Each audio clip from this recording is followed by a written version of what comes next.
Hey guys, it's Rob, and Nintendo's February Direct was shown and had some amazing games and announcements. The crazy thing is, this isn't all of Nintendo's plans for 2019. We still have so much more, but for now, let's talk about what they showed in this February Direct. Nintendo started with Mario Maker, and it's something that a lot of us wanted, but most of the requests I have seen that people gave for Nintendo is for a Mario Maker port. But Nintendo gave us Mario Maker 2, which looks insane. They added more to the game, like nods to Mario 3D World and hill customization, and a lot more. With it being on Nintendo Switch, it's going to be an amazing addition to my library of Nintendo Switch games. Nintendo also announced some kind of announcement for Super Smash Bros. In an update. The specifics were not mentioned, but we'll be getting some kind of new content for Super Smash Bros. Ultimate very soon. And let's not forget about Joker, who's going to be coming to Super Smash Bros. Ultimate in the first DLC pack for the game. We also got to look at a game that I'm very excited for, and that's Ultimate Alliance 3: The Black Order. They showed off some Captain Marvel gameplay, which makes a lot of sense seeing as it's closer to the release date of that movie, which I'll be reviewing on this channel, so make sure you're subscribed for that movie review.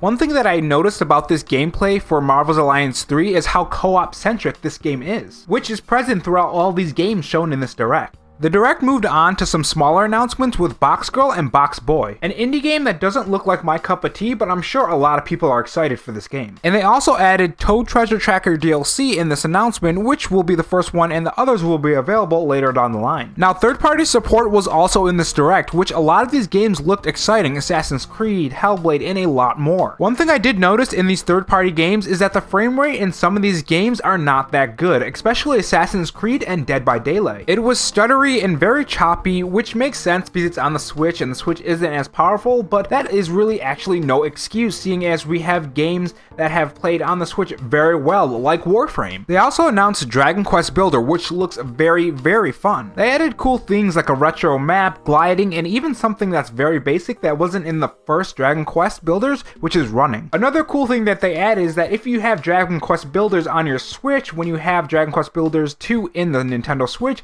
you can build these special outfit. And let's not forget about the other fantastic game that was also announced for the Nintendo Switch, which is sure to sell gangbusters, and that's Dragon Quest XI, which looks fantastic. They added more story for the side characters, and the fact that you can take this game on the go is a huge advantage of owning the Nintendo Switch version of Dragon Quest XI. And for you Ruin Factory fans, they announced support for Ruin Factory 4 on the Nintendo Switch with a brief announcement of Ruin Factory 5, which I've never played these games for myself, so tell me in the comment section if this game is worth picking up or not. It does look fun, and maybe I'll pick up the port for myself. And let's not forget about Yoshi's Crafted World, which a demo for that game will be on the eShop right now, so you can actually go on the eShop and download it. Now, the Direct had a very odd game, and that's a Battle Royale game. But not just any Battle Royale game, they have a Tetris game. Yes, a Tetris game, you heard that right. Move over Apex Legends, Tetris is coming through. It doesn't look bad, it's just so random that it's just weird. It's just very weird and an odd game to put Battle Royale. Like, who would think to put Tetris and Battle Royale together and make it into a game? And of course, me being a Final Fantasy and RPG fan, you know that I have to mention that they have Final Fantasy VII,